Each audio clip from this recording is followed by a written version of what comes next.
It all started when I turned 20. Being an introvert, I'd always struggled to socialize, let alone think about getting a girlfriend.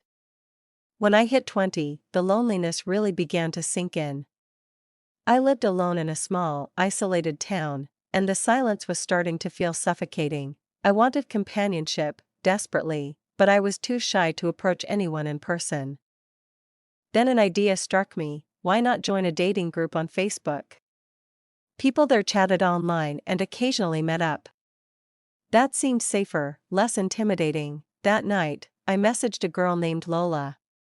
From her profile, she seemed sweet, and she was beautiful too. But then again, who was I to be picky? I sent a simple message: "Hi." "Hello," she replied almost instantly.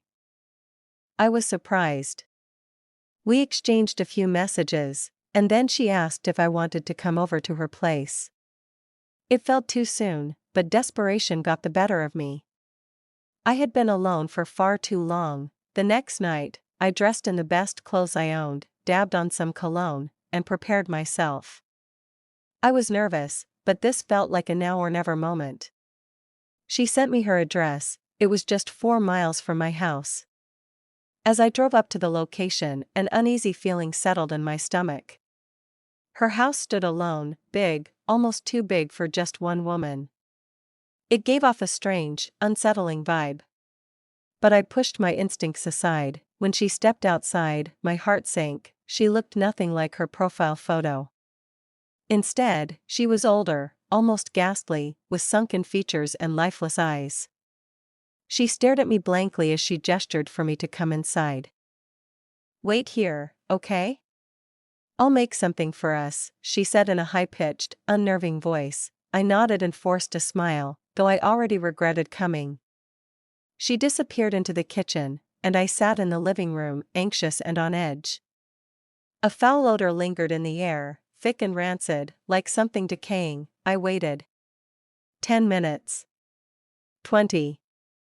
Nearly an hour. She never returned. Curiosity, and growing fear, pushed me to check on her.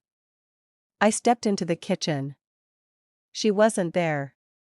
The smell was worse, almost unbearable. I followed the stench down a narrow hallway to a locked door leading to the basement. I hesitated, then opened it. Covering my nose, I descended the steps. The smell grew stronger with each step. At the bottom, I saw what would haunt me forever. Bodies, men, strung up on the walls, rotting. Their belongings, wallets, ID cards, phones, were carefully placed beneath each one like trophies. I stumbled back, choking on the stench and horror. My mind spun as I realized what I'd walked into. That's when I heard voices from outside, angry ones. I pressed my ear to the basement door. "Where is he?" A man's voice growled. "I swear, he was right here when I left him." Lola replied, her voice trembling. "If you don't find him, your head will be hanging on that wall instead of his." The man snapped. My blood turned to ice. What had I gotten myself into? I could hear footsteps, slow, deliberate, moving closer to the basement door. My heart pounded like it was trying to break free from my chest. Would I survive this, or was I already marked for the wall?